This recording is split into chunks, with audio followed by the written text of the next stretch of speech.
জেলার সুন্দর একটি পেয়ারা বাগানে আজকে চলে আসলাম। দেখুন এই পেয়ারা বাগানটা কত সুন্দর আর কতটা প্রসেসে এইটা পুরো বাগানটা ঘেরা রয়েছে। আপনারা পুরোটা দেখুন।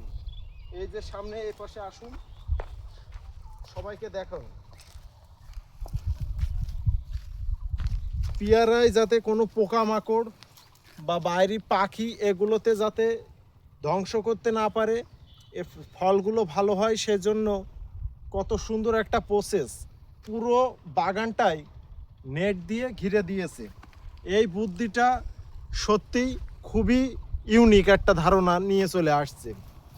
আপনারা যাদের পেয়ারা বাগান আছে বা এটা চাষ করতে চাচ্ছেন, তারা এই প্রসেসে যদি চাষ করেন তাহলে ফসল পরিমাণে অনেক ফলন পাবেন।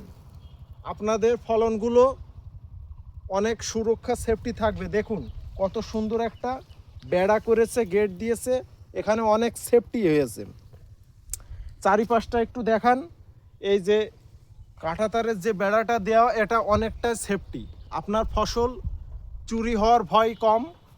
আপনার এটা সব দিক থেকেই সেফটি আছে। এই ফলনগুলো দেখান এবার।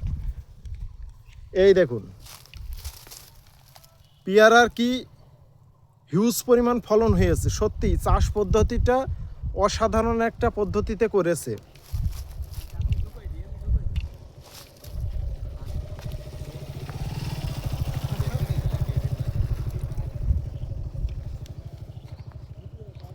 তো এইভাবে যদি আপনারা পেয়ারা চাষ করেন তাহলে স্বাবলম্বী হতে পারবেন, আপনি সাকসেস হতে পারবেন। দেখুন এই বাগানটা কিন্তু অনেক এরিয়ার পরে।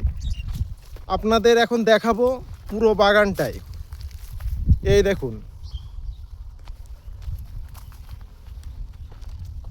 এটা মোটামুটি 25 শতক জায়গার পরে, 20 থেকে 25 শতক জায়গার উপরে এই পেয়ারা বাগানটা। তো এইবার ক্যামেরা দাও। তো এই যে হচ্ছে গিয়ে আমাদের পাশে রয়েছে পেয়ারা বাগানের, তোমাদের বাগান এটা? না, আমার দাদা। ও এই যে ভালো, এনার দাদাদের বাগান এই পেয়ারা বাগানটা। তো বলছে 1 বিঘে জায়গার জমির পরে এই পুরো বাগানটা আছে। তো এখান থেকে কেমন ফলন হয় তো ওনার মুখেই শুনছেন। ওনার দাদার বাগান এটা, এখানে প্রচুর পরিমাণ ফলন হয় বলছে। তাহলে আপনারা যারা এই পেয়ারা চাষে আগ্রহী হতে চাচ্ছেন তাদের উদ্দেশ্যে বলছি, এইভাবে আপনারা যদি চাষটা শুরু করতে পারেন, এই প্রসেসে বাগান তৈরি করতে পারেন, তাহলে আপনাদের সফলতাটা অনেক বেড়ে যাবে। আপনাদের চাষ পদ্ধতিটাও খুব সহজে করতে পারবেন। তো এই বিষয়ে তুমি কিছু বলতে চাচ্ছ?